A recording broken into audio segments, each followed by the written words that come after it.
All right, y'all. So y'all know how we do. As I told y'all all year, we're gonna entertain you, we're gonna educate you, and hopefully we're gonna get some things away. Now, with this particular episode, we got since we talking a little bit about coaching, life coaching, and I'm sure we'll touch on therapy. We got that therapy for y'all, especially for the men. We got it for free. So tap in.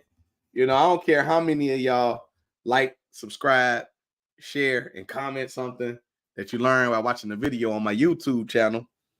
We're gonna give it to all of y'all. So all the men, especially if you got children and you need to unpack, follow up with me. I got you. Anyway, as we continue to do this day for the 2024 all year long, wanted to make sure that we did something different for y'all and brought a different perspective. So as we talk about getting help from individuals, we generally skew it towards therapy and saying that you need somebody that can help you connect the dots, if you will, to traumatic experiences and things like that.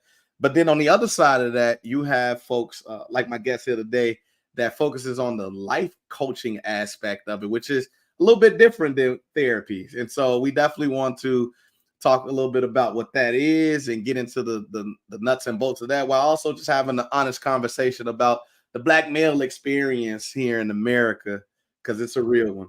Anyway, that stated, I want to go ahead and bring the guest in. We got the Glenn Long Bay, homie from way back in the day that, essentially we done grew up together at this point. We was teenagers. Basically, at this point. Yes, sir. Yes, sir. And so, we both on tracks to, do wonderful things for our community. And so we definitely got to make sure we highlight that you could come from here and you could be great. And so with that, either way, I want to go ahead and bring Mr. Glenn in and talk a little bit before. And when I do that, I want to go ahead and say, talk to the folks, let them know who you are, your background, and all that good stuff before we jump into it. Absolutely. As Dre said, I am Derrick Glenn Longbay. We have been knowing each other since I was about 16. So it's been a minute. It's been 20 years quite for some me. time. Yeah. Yeah, man. But I am an educator. I am a life coach. I am a minister. I am a husband, father of two precious little babies. And I have been an advocate for mental health and for life coaching and for therapy and all the good things um, for quite some time now, with just dealing with a lot of my community aspects, working in the community with teens, young adults, and recently incarcerated individuals, homelessness. So I come from a different, a lot of different backgrounds, and the things that I have been invested in. So Mhm. yeah, man, yeah, it's been real. The right way. So let's get right into the topic at hand. As I mentioned, there's a distinction between therapy and life coaching, but Absolutely.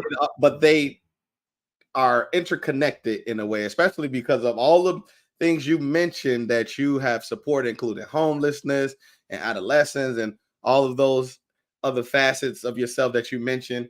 Those A lot of those have some underlying, how would you call it, uh, uh, uh there is in some cases there are underlying issues that are dealing with mental health.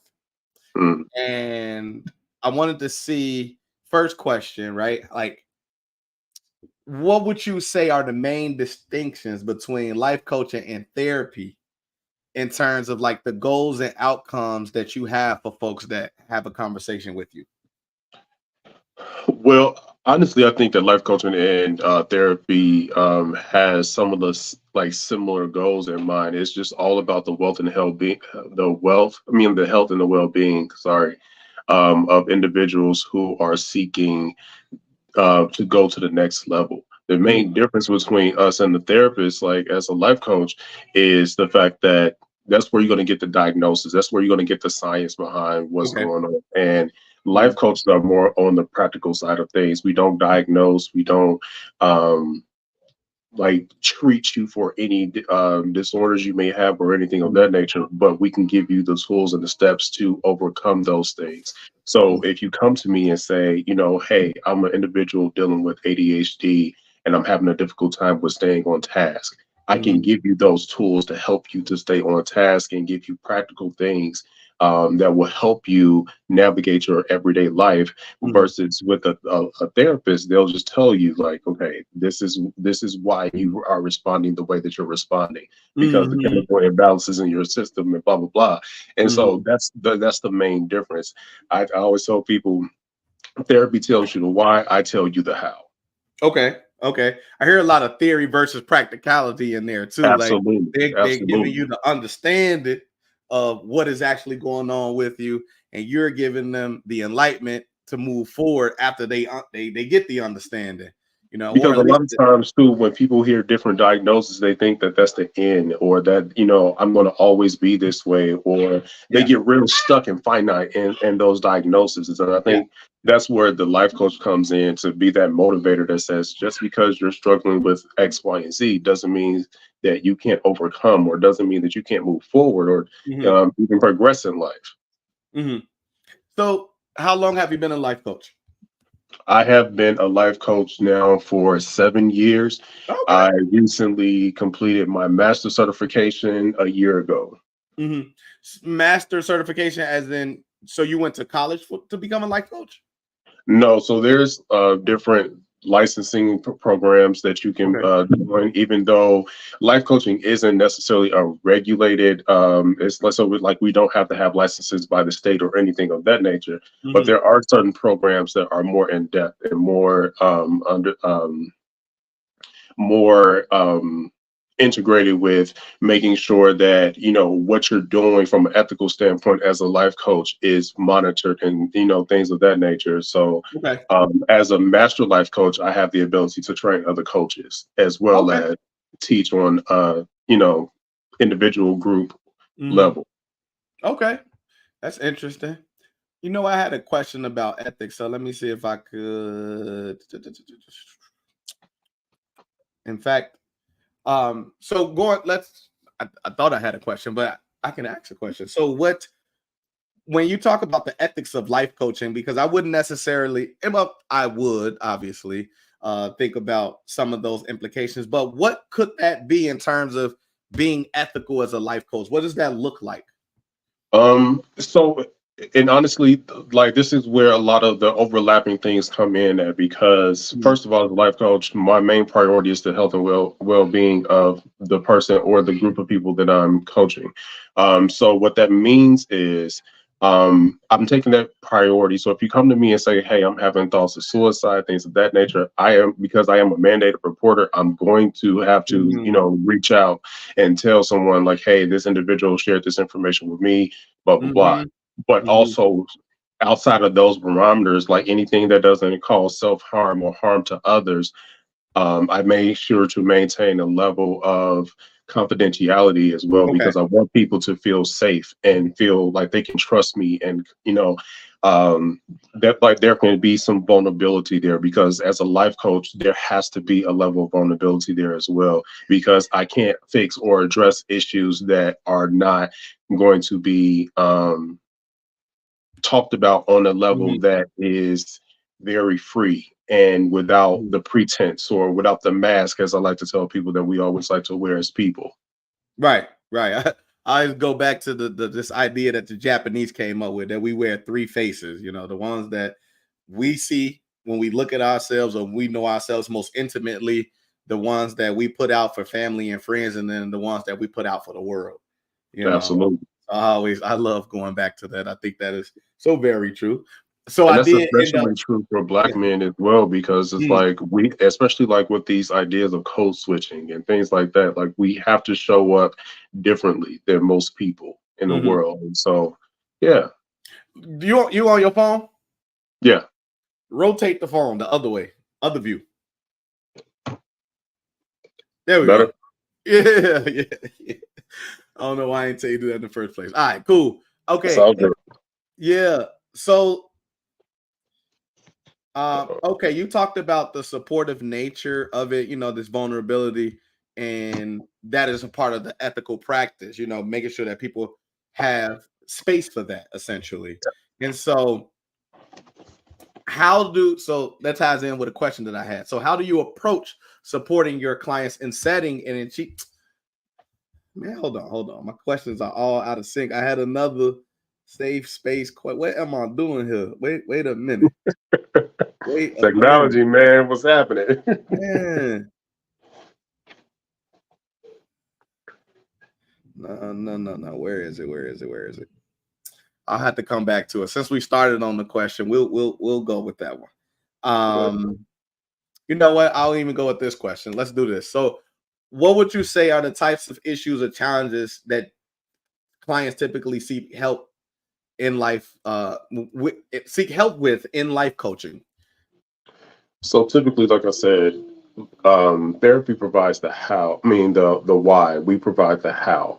And so typically, what I see is especially like if I'm working in partnership with the therapist, I'm that person that will come along and give you, help you, not give you, but help you to develop a practical plan that works for the individual. Because a lot of times too, people have this misconception that as a life coach that I'm supposed to plan your life out for you, and I'm supposed to be the one to help give you the tools necessary to um, be great in life. But in all actuality, it's a partnership where we're developing something together as a team to figure out what's going to work for you. But most of the work comes from you and what you're putting into the situation. Yeah. Because as a life coach, I can't put more into it than you are. Right. Facts. Can't that. So So I created specifically, this like quote. with issues, what types of issues or challenges.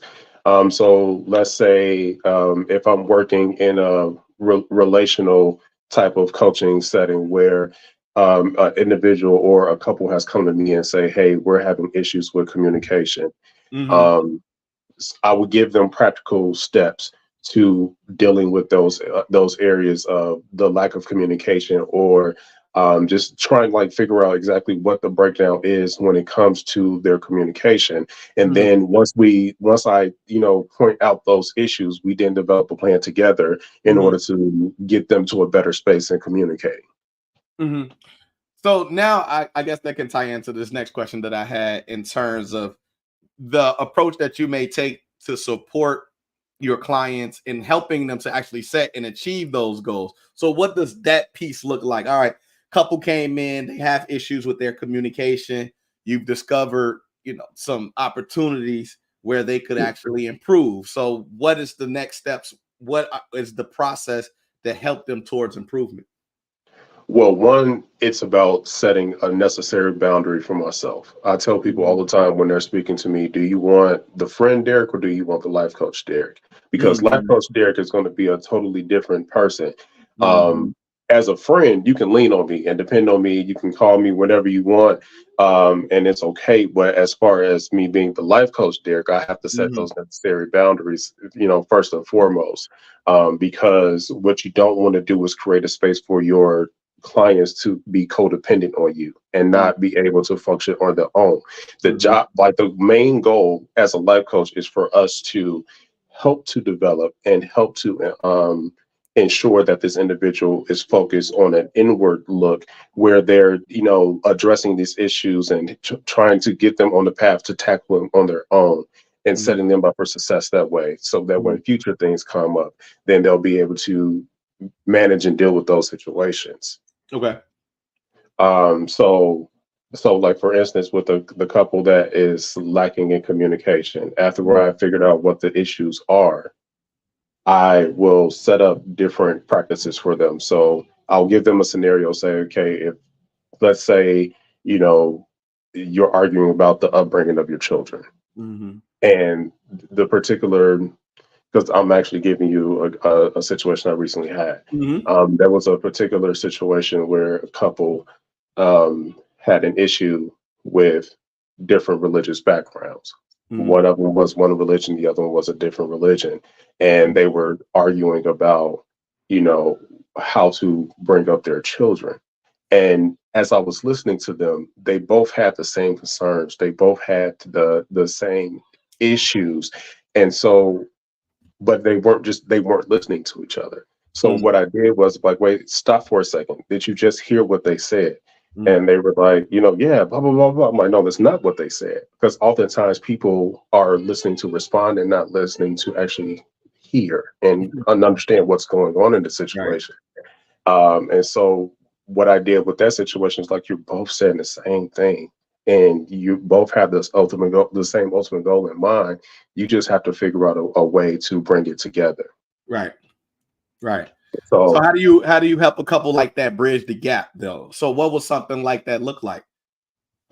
So in a situation where like that, I had them list like all the pros and cons of, raising them in, like different religions or raising them in one particular religion or whatever the case may be, because that's very specific to that. Mm-hmm. Um, and in that case, they were able to see like one person didn't even really have a strong belief in that religious background. They just, because this is all they've known their entire life, this is what they roll Mm, with. interesting. Okay.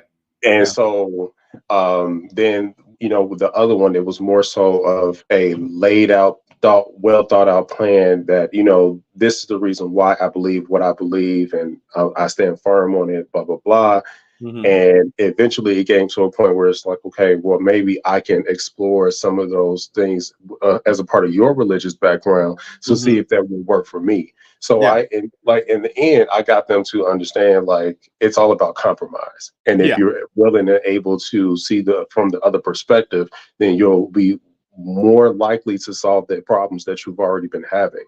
And so, like I said, with the person that was, didn't even, really have a strong foundation in their religion, they ended up, you know, being more willing to explore those Yeah. ideas of the other religious background. Yeah. That was a win for me Yeah. because I was able to get them to a place where they recognized what the issues were. Mm-hmm. They developed a game plan, gave them a practical thing that they can do to figure out how they're going to solve the problem, and they worked it out on their own. Yeah. So it's interesting, especially as it relates to the person who kind of recognized, or at least through exploration, understood that like I'm not married to this particular religion. This is just something that I've known. And I would be a little bit more receptive to seeing what's on the other side of that based on what your religious beliefs are. And Right. to that, that takes a lot of openness. And part of the whether it's therapy or coaching process is openness and willingness to expand your understanding past the belief system that you've curated through your life's experiences. And so to that, how do you, and I obviously know that it's easier, infinitively easier to coach somebody that's open than not. So when somebody comes to you that's not open, what do you do with that? Okay, so a lot of situations that I deal with where people are not receptive to the coaching or um, not willing to see error or whatever the case may be, I always start off with the approach of, well, what do you like? Mm-hmm. What is it that, like, because if I can work my way into a conversation where this person starts to unknowingly trust me, it's a lot easier to deal with the situation. And I developed this skill working with the youth because if I can't get you to talk about this Mm-hmm. one particular subject, let me find something that you are interested in. And so I pay attention to the person, like, what are your interests? What are the things that, you enjoy doing outside of work or school or anything of that nature? And oftentimes, if I'm able to be, if I have background knowledge on that situation, I can Mm-hmm. go on and on and on and on about that. And it's Mm-hmm. like, oh, and like the more and more we talk, they're more open. And then I Mm-hmm. can easily navigate them back to the original intent. Let me Mm-hmm. coach you through this. Mm-hmm. Okay, so you just find a link, but you just Yeah. find something that at least allows them to start the talking. Once they start talking, then you can move on to what you actually need to work on. Because it's establishing this vulnerability, this Yeah. trust, this, and so going about it that way, because you cannot always successfully go into a situation and like this person is going to be ready for coaching and Right. it's going to be perfectly, aligned all the way through. Mm-hmm. No, because 9 times out of 10, this person doesn't even feel like they need it. Yeah, for Just sure. like they don't feel like they need therapy. Right. Right. Right. Understood. So earlier you mentioned you're a pastor as well. Yes, I'm a minister. It's a minister. And so you spoke about religion, especially in the context of an example.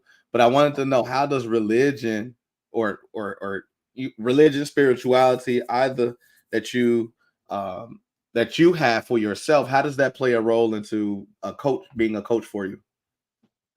Man, it's for me. It's about just loving people where they Mhm, are. mhm, Um, that's where I see it the most, mhm, because my job as a coach is really just to, like I said, help people realize their greatest potential.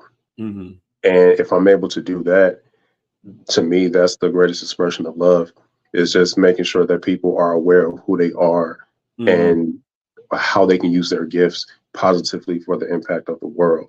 mhm. And if I can do that, it's a win for me. Yeah. And so oftentimes, like if I'm dealing with someone, because as a believer for myself, like I don't always go into a coaching situation thinking that everybody has the same background as I do. I try Mhm, to be very universal. Now, if a person leans more into, well, I'm a believer as well, then mhm, yes, we can explore the added spirituality piece. mhm, But even if this person, like the atheist, comes to me, I can still coach that person mhm. because I can always find something that we linked in on. So, Right. Yeah. No, I hear that. So you just brought up this piece about gifts, right? Everybody, I was working with a guy's campaign a couple years ago, and he said something that stuck with me. He said that, you know, everybody has gifts and then everybody has a calling. And that and I can't remember the exact way that he stated it, but he was saying that there is an obvious difference, right? And it is infinitively better when your gift is a part of your calling, because now that just feels like this is divinity and this is the path that I was chosen to be on. But mhm. sometimes the gift that you have does not correlate to the path that you are on. And that was, and again, I cannot remember the exact quote, but that's what he had brought up. And so, to the point of helping folks find their gifts, what does that look like for you? How do you know when someone has been able to connect to their gift? And then in life coaching, because honestly, obviously, you're trying to get a person to go to a place, hopefully a better place in life for themselves. How do you know that that is the path that they're supposed to be on? And what do you think that looks like? So I just gave you a lot, but gifts, how do you recognize gifts in folks, and how do you also as a life coach take them and put them on the right path that is for them, and how do So you know that that's the path as well? So recognizing gifts takes a bit of a time, honestly, because it happens when you establish the relationship with people. Because oftentimes, if you just sit and listen to how people speak and how they carry themselves, you'll get Mhm, all the information that you need from that mhm, individual, and you'll know just based off of that whether or not this person is ready and open to receive the knowledge of their gifts and how they can apply this to their life to move forward and utilize them for the good of themselves. And mhm, so, what I recognize, and a lot of people, like I've always had this innate ability to just see people beyond their exteriors. And mhm, so, even like when I was working in the school system, mhm, I will always get the teachers or the students to send me the students that they just felt like were beyond reproach. They won't listen or anything of that nature. And mhm, I've been literally able to crack every last one of them because I realized that a lot of times it's much deeper than what's on the surface. for And sure. so especially like when dealing with kids, like this kid isn't just being, quote unquote bad. Right. Because I hate that term when people call their For kids sure. bad.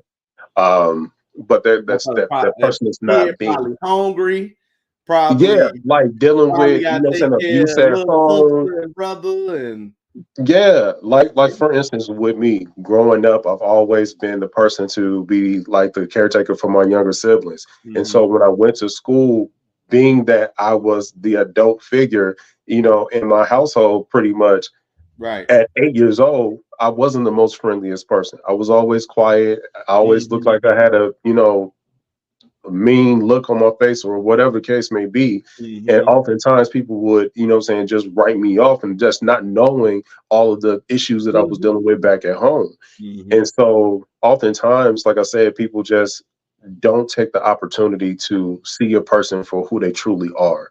Right. And that's where it comes in with the differences between it being a gift and a calling.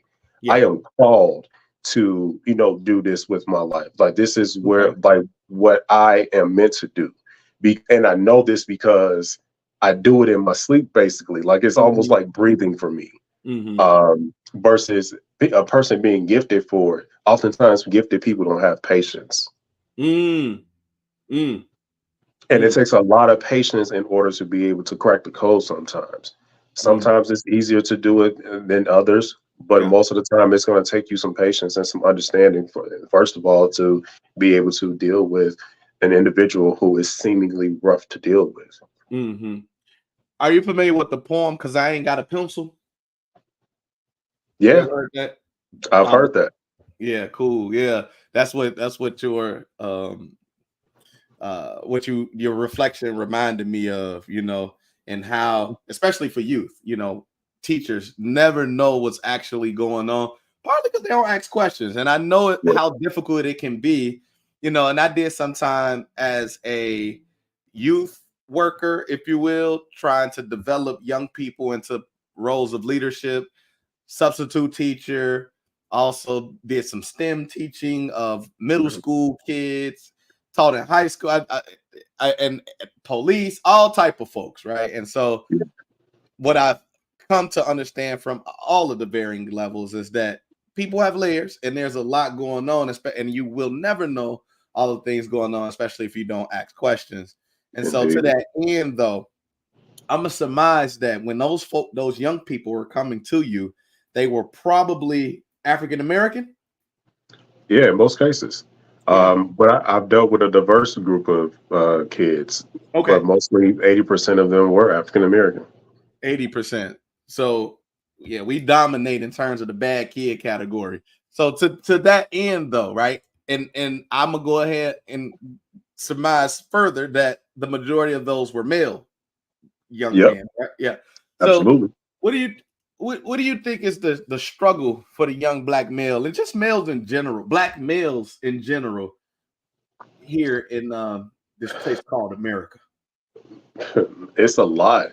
I mean, we're the only, like, speaking particularly about black males, we're the only race of people who have to essentially train our kids with warlike mentalities in order to survive in this world. Yeah. Because we all have that story where we can pinpoint where our parents had to sit us down and to tell us that we have to move differently than other people in the world just because we're black. And then me being a big black dude, I always have to make sure I carry myself in a non-threatening way or whatever the case may be. And so that in and of itself, like we are born with this and like this militant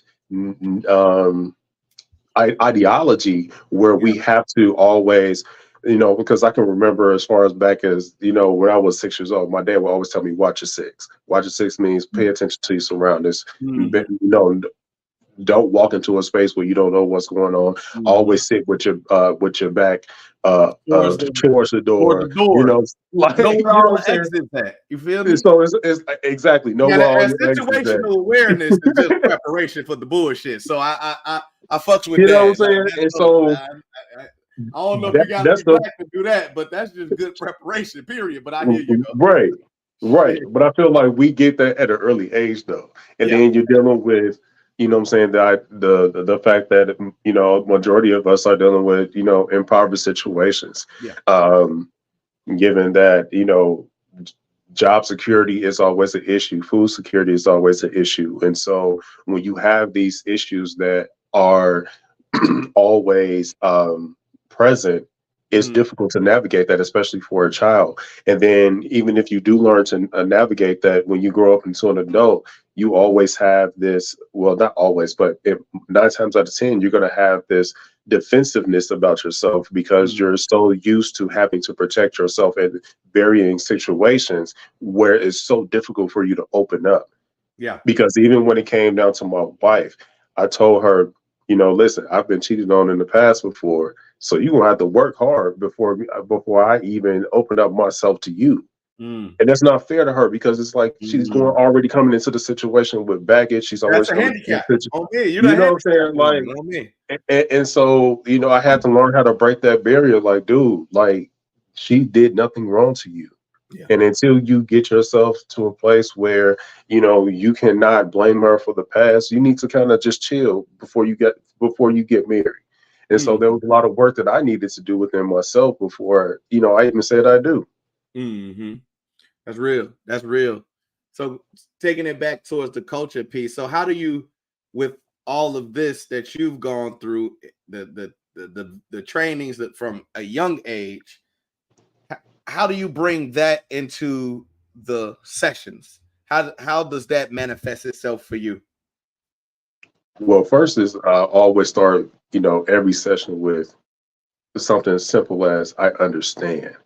Mm. And so when people are coming to me and they have these laundry list of things that are going on or they're bothering them or whatever the case may be, there's always something that I can relate to. And I give them that security in knowing that they're not the only individual dealing with this type of thing.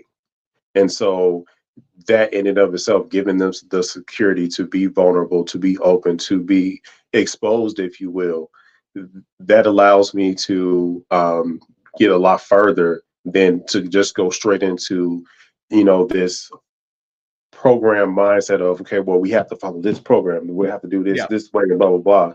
Yeah.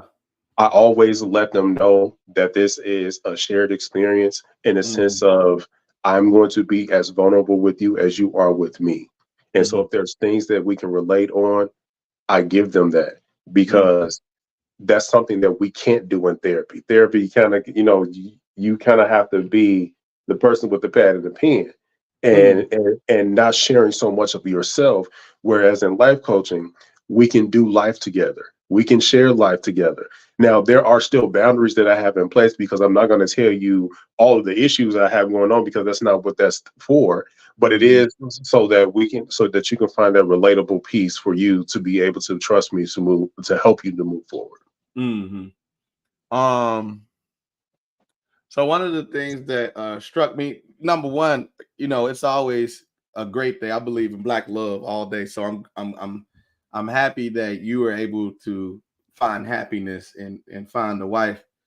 But as a person myself who's struggling to do so, right? Like, what do you think is the biggest challenge between the black male and black female in today's society? Where do I start? um, I think one thing that we have to do as black men and women is release all those preconceived notions that we have of the opposites. Mhm. Because I think a lot of times we come into a situation where we automatically know or assume that this person is going to be a certain way because of their background or because of their makeup. And it's like we have to release that for one. And two, we have to get to a place where we are willing to love each other in spite of and not because of. Mhm. Mhm. And Because a lot of times we have a conditional love where hmm, um, talk to it, him. it's dependent on what you can do for me or what you have to offer Yeah. versus having that in spite of, like, no matter what you do, I'm going to love you regardless. Right. It And becomes a lot of very people can't transactional. get to that place. Yeah. So that's transactional, right? A give and a take. So Mhm. what would a relationship that's healthy have in terms of the, how would you call it, like I suppose the give and take, right? Transactional relationships, you have to do something in order to get something. What would the best type of relationship be? The best A type of one that's relationship is one that is able to be sacrificial for the other. okay. You're not keeping tabs on what this person can do for you. You are solely focused on serving your partner. Mm. Because if you're solely focused on serving your partner will be solely focused on you if you have the right one. Yeah. Now that brings up a better question now. How you know you got the right one? What does that look like? I mean, it looks differently for everybody because honestly, there isn't a blueprint for knowing like who is right for you because you know Right. what you require, you know what you need. Um, but for me, I can just speak to my, what I wanted in my wife Mhm. is I wanted an individual who can be my partner in Mhm. every aspect of the way, Yeah. because I never wanted her to be subservient to me. I wanted her to speak her mind. I wanted to know her thoughts. I wanted to know her goals and aspirations, what she wanted to do with her life. I wanted her to be driven because I'm a driven individual. I can't Mhm. be with somebody that's not going to carry their own weight. It Yeah. just wasn't going to work for me. Right. um, and so, me knowing that, and then, of course, respect, honesty, transparency. Because one of the things that my wife struggled with because of her past is being open and vulnerable Yeah. because she's always been made to feel like I have to be quiet. I have to, or my opinion doesn't matter. And Yeah. so, what I do for her in that is affirm to her that your opinion does matter. As a matter of fact, you have the most important opinion in my life, and so I Mhm. want to hear what you have to say. I want to know how you feel about certain things. And Mhm. me giving her that affirmation allow her to be open and vulnerable with me. Mhm. And essentially created the woman that she is today. Because that's another thing, as when you are in a relationship, you are practically raising another individual to be the person that you Work need for them you. to be. Mhm. You know what I'm Yeah. saying? Yeah. I hear And that. because you come I from hear two that. totally different backgrounds, you come from Yeah. two totally different makeups, and so you're trying to combine that into one. Yeah. And oftentimes it's really difficult. Like I tell people all the time, like biblically speaking, when you get married, two become one. I'm like, that two becoming one is a lifelong process. It Mhm. don't happen at the moment that you say I do, Mhm. because what I'm saying, you are forever evolving creatures. And so once you get to a certain place where you've mastered that level, get prepared to move on and master another level in that person. Mhm. I always say, it's easy to get married. The work Yeah. is actually staying married. You Yep. know, that's where the work come in at. The other thing I always say is that women got all of the ability except accountability. How does women develop accountability? I know you've had some folks that you've dealt with that Yeah. has a lack of it. So how what's that process like? How do we get there? You call it out. Mm-hmm. It's just that simple. There is no magic way of doing it. You have to develop that muscle in them to say, I need for you to know that this action caused this reaction. And as Mm-hmm. a result of it, we got to fix this. Mm-hmm. Because if you don't hold a individual, and that's on both ends, because men like accountability too. Yeah, for If sure. if you don't call them out in a loving way, because Yeah. that's another issue too. Oftentimes we want to talk down to or parent our significant others, and that's not the way you do it. Mm.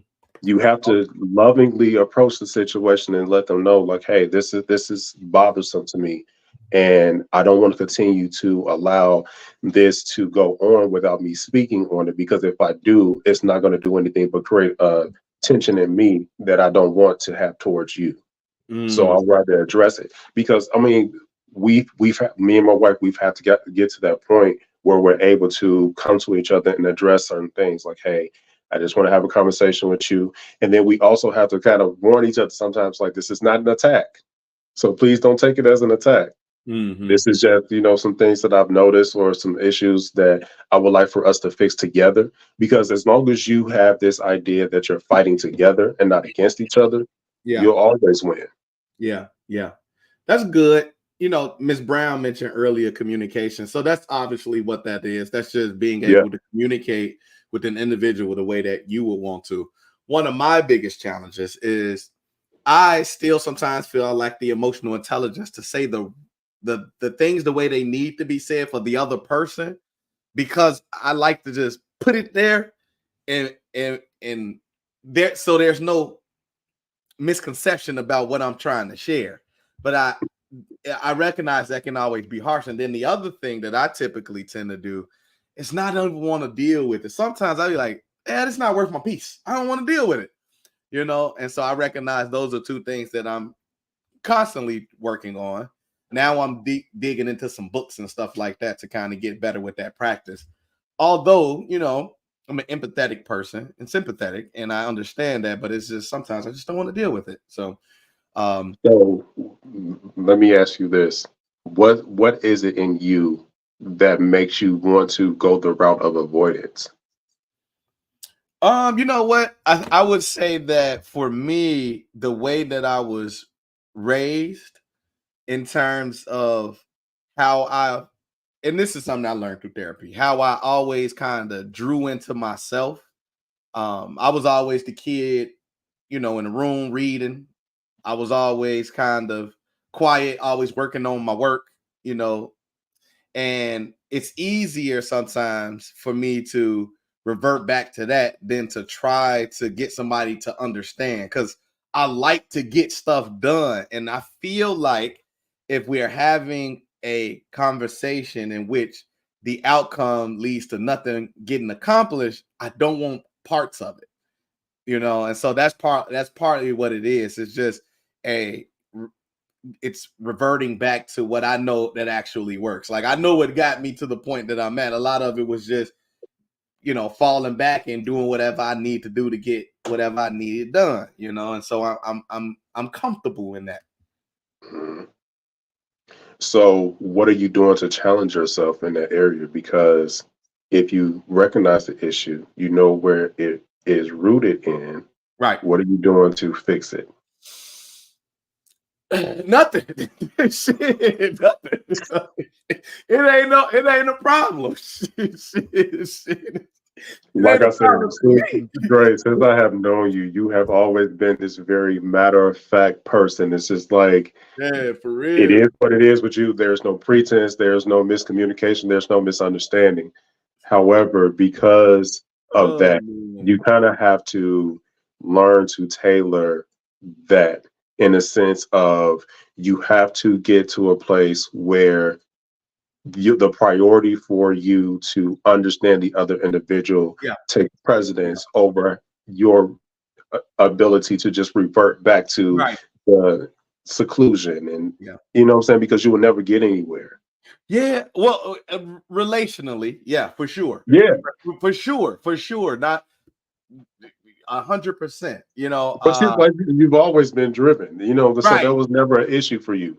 But it's Right. like if you want the partner, it is if you want, you know, saying someone to grow with, you're going to have to kind of step outside of yourself sometimes and say, even though this is really irritating that I have to explain this to you several times, I'm Right. going to explain it to you those several times just so that we can get to that place of Yeah. togetherness.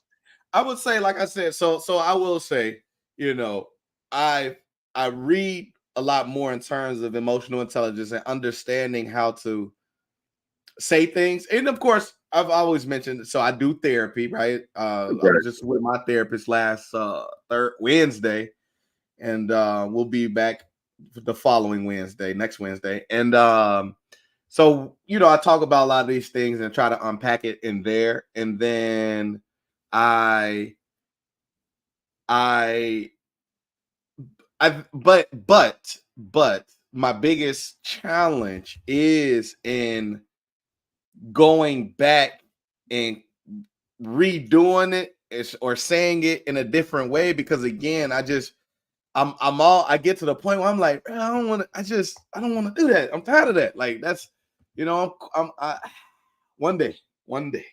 Okay. It's a work in progress, man. It's a work in progress. That's it. Yeah, I mean, it's always going to be a work in progress. Um, but just like, okay, we need water every day to survive. Right. Let's say that you're chained, but the water is right there within arm's reach, but you can't reach it. Mhm. What are you going to do to push past your current state to get to that water? Because it's a matter of life and death for you at this point. See, now we gotta turn into the Saw movie. Now I gotta break my leg. No, man, you ain't gonna cut your leg off. I mean, wait. You said I was chained up. You said like what? Like you're stuck. You're stuck. The water is right there within reach, but you can't reach it what are you going to do to get to the point where you can reach that water? Well, if is anybody there with me? Because I'm just gonna ask for help. Wait. Okay. So, and even in asking for help, that means that requires you to step outside of yourself to Okay. get to the ultimate goal. Yeah. I feel And that. I so receive that's the point that I want you to understand. that. Oftentimes, it's not about, you know, self, Mhm. because you are the master of self. You know Right. exactly why you are the way that you are. Now you need to master who you want to be with. I feel that. I receive that. I receive that. Miss Brown was saying that music and art therapy can convey messages. Absolutely. So, as you know, I still do spoken word poetry. In fact, since I just completed my PhD, I went out last week and dropped a piece on the folks out there. So that was That's what's up, bro. yeah, I still yeah. No, we still do that. We still do that. That was always my escape though. The music was always my escape. So I still do that. Now, because of the politics and being involved in community, it's more social political, but the message is needs to be heard, you know. So we do that for sure. Yep. And AP say it's difficult when you enjoy your peace. That's a fact. I think so that But part it's of the a false sense of peace though, mm, because yes, you're in peace internally, but your environment says something totally different. So are you truly at peace? okay, Because so go that's ahead. creating tension. You know what I'm saying? Like, you can be with well within the rights to say I'm good no matter what. I'm unshakable. I'm unmovable. But your Mm, environment, everything else is chaotic. mm, mm, That's a false sense of peace. I feel like, I mean, It is, because mm, what is this friction doing for you in in the well being of your environment, meaning your household? I feel that. I feel that. Yeah, yeah. Yeah, I think well here for me at least, it's been a lot easier because I've never lived with a woman. So yeah, you know, we get into it. I be at the I crib. go home. Yeah, Yeah, and you know, being that I like being by myself, like it's okay. So that's part of it. That I think that's always been the easiest thing. I go home, you know, and I'm like, I'm cool. Look, AP said the same thing, and that's why I'm single. Like, I feel that, man. Ain't nobody I finna be mean, I get it because I came from, man. liking my space too. Like, I was Yeah, always kind of a extrovert introvert. When I need my time to myself, where I need to, pull away from everybody and everything, I can go be by myself. right. But now, as a husband with two kids that are 4 and 3, Oh I yeah. don't get time to Oh yeah. myself. Yeah, yeah. No, you ain't What gonna be is able to do that? that.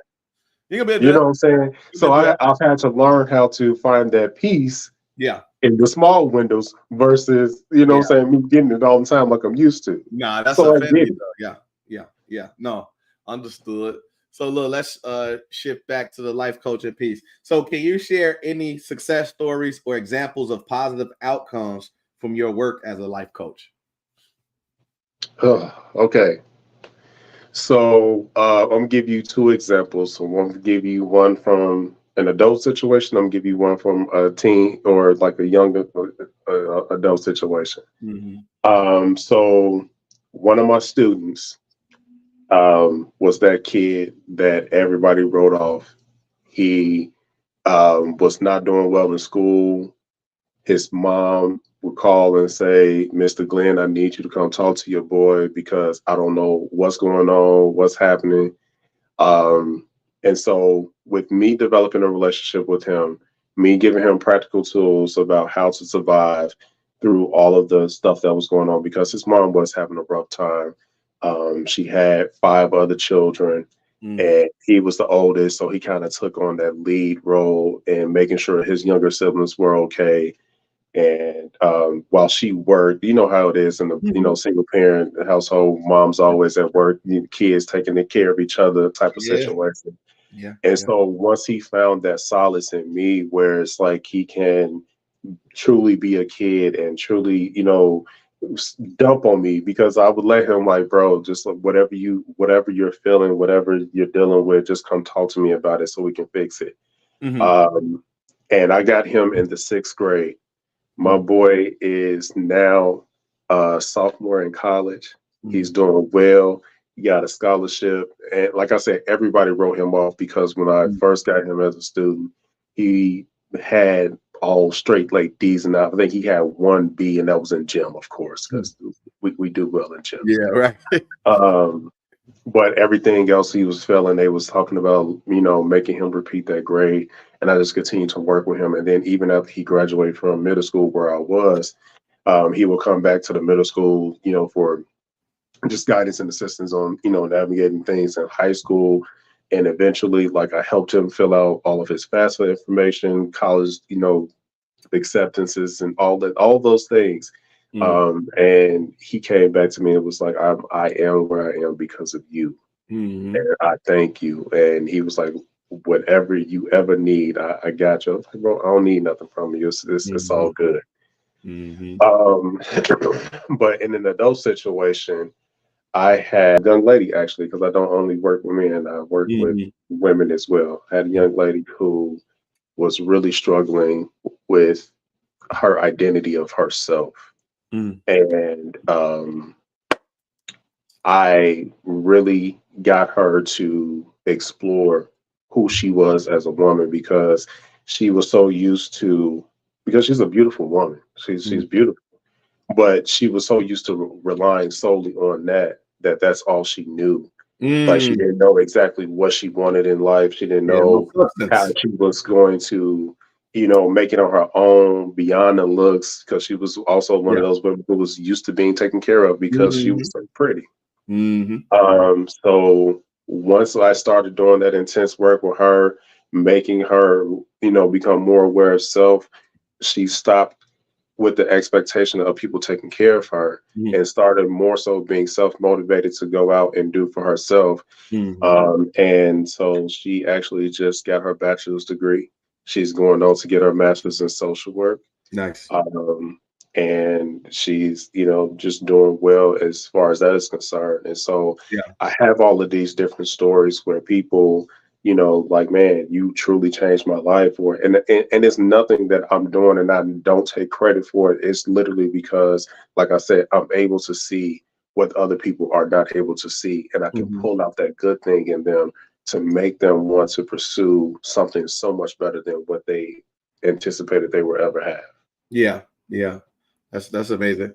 So to that point, because obviously in moving in that direction, moving a person towards where they didn't even consider themselves could possibly being, that plays such a huge role in their mental well-being and mental health in general. And so last question I got for you is, how do you see the role of life coaching evolving in the future, especially as it relates to mental health and well-being?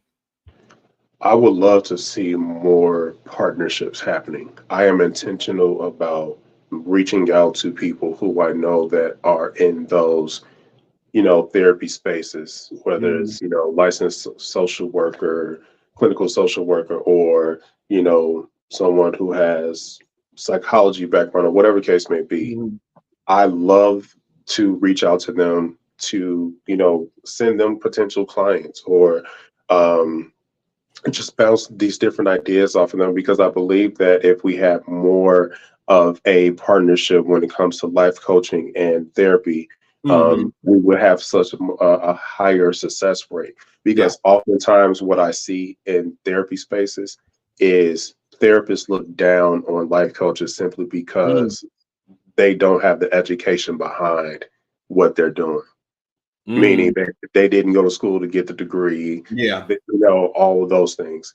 Right. And so in my partnership with the therapists, I'm always like, listen, I'm not trying to take any business away from you. We can all win in this situation.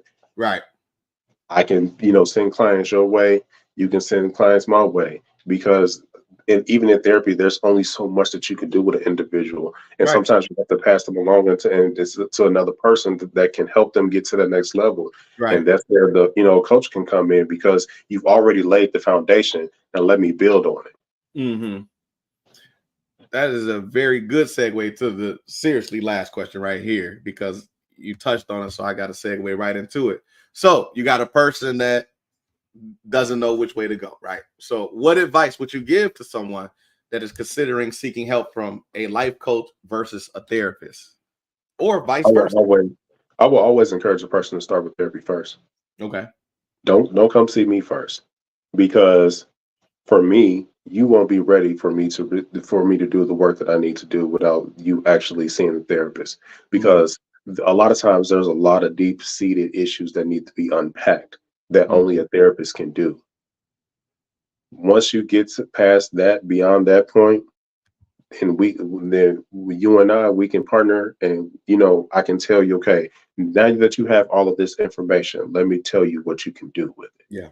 Yeah. Let me show you how you can overcome these obstacles and things like that. Because oftentimes too, with therapy unearths a lot of different things that was lying dormant, and that can Yeah. be very overwhelming for an individual, to where they don't know what to do with the information that they're receiving. Oh yeah. And so as a life coach, I'm just Oh like, yeah. okay, let me help you, because I get it. This is a lot. You are the Mm-hmm. way that you are because of X, Y, and Z. Okay, Mm-hmm. so let's take this X, Y, and Z and run with it, because Yeah. it doesn't have to be the period. It can just be a continuation. Yeah. Yeah. Yeah. I hear that. So you got a compliment there, sir. Very good presentation. Thank you. Appreciate you. And Ms. Brown said a little earlier, I'm just going to read this comment, and then I'm going to shift over, give you the big screen so you could promote anything you'd like to promote, talk a little bit about yourself, whatever that is you'd like to add, let folks know where they can find you and all that good stuff so you could plug and promote. Either way, Ms. Brown said individual counseling is great. However, premarital counseling can give you the tools to move through the challenges. I agree, but I've done couples therapy, man, and I think one of the pieces that Derrick touched on is the work. The work is the most important. He can't do anything for you. The therapist can't do anything for you. It's all about the people and the work that they have to do together. And sometimes, if the work ain't being done, then ain't nothing getting done. So, Couples therapy, oftentimes I see in disastrous, like I've seen people get divorces over couples therapy, man, listen. because they weren't ready to accept what the therapist Mhm. was saying to them, and they felt like the therapist was being biased. Yeah, But oftentimes it's just literally, I'm calling out what I see right, as it presents itself. right, But I definitely encourage premarital counseling. Heck, I did couples counseling before I even got engaged, and right. then we did premarital counseling, and then we did postmarital counseling, because I believe in that as well. Yeah, People need to continue your therapy after you get married to navigate those tough times, for because sure. that's why a lot of people end in divorce, because they don't have the tools to maintain their marriage. That's a Fendi though, and I'm going in that route. I'm not getting married to anybody without pre-couples counseling, during couples counseling, and after as well. I ain't think about the after, but you just added something new. So we definitely, Yeah, man. I'm with That that too. after. I'm not getting married unless we do all of it for real. And doing it means the work too, though, because Yeah. that's like I say, that is where the value comes in. That the unfortunate is you can go in and spend all your money and have somebody talk to you about what you could do, should be doing, and would be doing if you had a different life. But this the one you got, and if you're not working on this one, then you won't accomplish anything. That said, I'm gonna go ahead and give you the big screen, brother. Plug and promote. Do all you need to do, and we're gonna let these folks get on up out of here. Yeah, so that being said, as we have talked about therapy and life coaching extensively, I am proud to announce that I am releasing a book called Sanctuaries and Battlegrounds. It is a book dedicated to Black men. It is a book that has several chapters, but it also has like a workbook component where at the end of every chapter, you're able to write your thoughts about what the chapter is speaking on, and then it has several follow-up questions for you, because my goal is to create those safe spaces for Black men to be able to unpack all of those issues that they may be dealing with, and give them practical tools on how to deal with that. And also, just give them the space where they can be vulnerable, and it doesn't have to be in a group setting. It doesn't have to be in a with another person. They can literally sit down and read and write their way through their healing process. So I'm super excited about that. It is actually going to be releasing on Father's Day, but pre-orders will be starting in a couple of weeks. So I will drop my website so you can sign up to receive updates on the release of the book. But yeah, man, I'm excited. Sanctuaries and Battlegrounds. It's a book dedicated to Black men, especially, and dealing with all the things that comes along with our lives. So I appreciate you, Dre, for allowing me to come on. This has been a great opportunity. This has also been a great conversation, and I hope to one day have more conversations like these with you in the future. Yes, sir. Nah, I appreciate you, brother.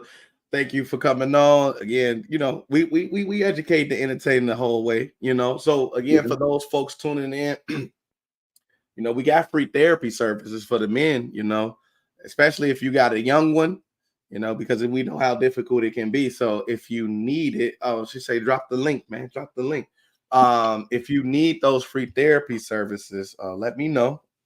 You all know how to reach out to me on all the channels. My name is my name. And then, and we want to make sure that our community is well taken care of. So like, comment, subscribe, share on Facebook, and I'm gonna drop this in the chat. Yeah, I'm gonna try to do that now. I got you. Oh, it didn't pop. You know what? I'll make sure I put it on the YouTube.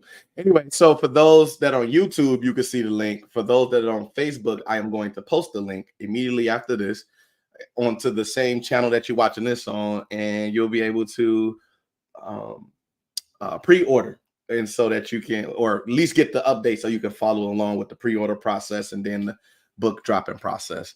Either way, listen, I ain't gonna keep y'all no much longer. So y'all know how I like to end this thing. I just say class dismiss.